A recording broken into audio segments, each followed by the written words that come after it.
Hi, I'm Father Ken Metz. I'm a retired priest living at All Souls here in Sanford, Florida. This week we've been taping a lot of masses in preparation for Holy Week. And one of the things that we did was try to figure out what are some of the things that all of these holy days are about, and what's their history. I mean, here we've got the palms that are going to be blessed on Palm Sunday. They're palms, I think, that most of us use here in the United States. They're cut here in Florida, and they're out in the fields. Then we have palm trees like this palm tree right here, this little one. Is that the palms that were used in the time of Jesus? That's the question. And the answer is yes and no. But palms have a real history regarding Florida, believe it or not. It has something to do with Palm Sunday. But I'll get to that at the end. In the 4th century, after Christianity was allowed to be practiced publicly, they began to reenact the entrance into Jerusalem with processions in Jerusalem. And they would try to do all kinds of things, and it spread from there. People would celebrate this in their own parish churches.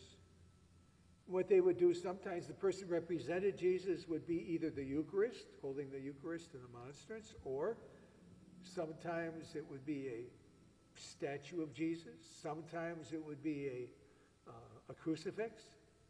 One of the more intriguing ones was a man on a donkey, and they would pull him through the streets on a cart, all trying to reenact, to get people into the sense of what was going on at that time. But almost all of those things disappeared. What remained was still having a procession with palm branches, where we reacted and relived in a way what happened when Jesus came into Jerusalem. Down through the years, it kept that same kind of a process. And it would be like a blessing of ashes. And in Rome, what they used to do was they'd have Mass at one of the outlying parishes, then have a procession through Rome going to St. Peter's. They would have a Mass at both places. Eventually, the Mass at the first place was dropped because they only wanted to concentrate on the Mass at St. Peter's. And that's kind of the way it comes down to today. A blessing of palms in another place, perhaps outside the building, perhaps in the back of the building, and then bringing this grand procession into the church where Mass was celebrated. There are some other interesting things. One thing is that they did not only use palms. What happened was that a lot of times they started decorating things with flowers. If they were bringing the crucifix in as part of the procession, that would be festooned with beautiful, beautiful flowers. And a lot of times, in some of the, especially the Germanic areas, they would come in procession from one part of the city into their church, but outside the church was a cemetery. We don't have that here in the States. I mean, very rarely do we have it. I know a couple of places in Florida where we have it, but not too many.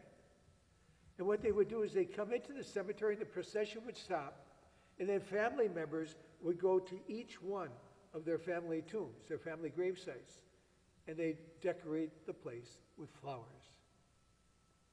In fact, in some places, in Spain, for example, it became known as Flower Sunday, Dominica de Florida. And that's where an interesting thing happened.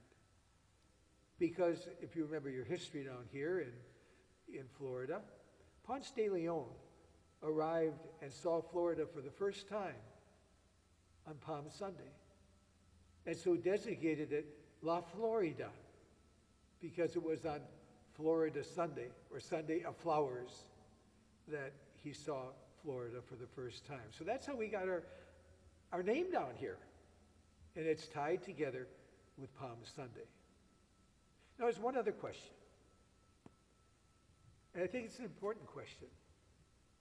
We're the people that praise Jesus and welcome Jesus with hosannas at his entrance into Jerusalem.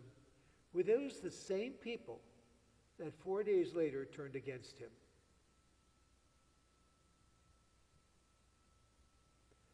I found out somebody has an answer for that. Pope Benedict the 16th. And this is what he said.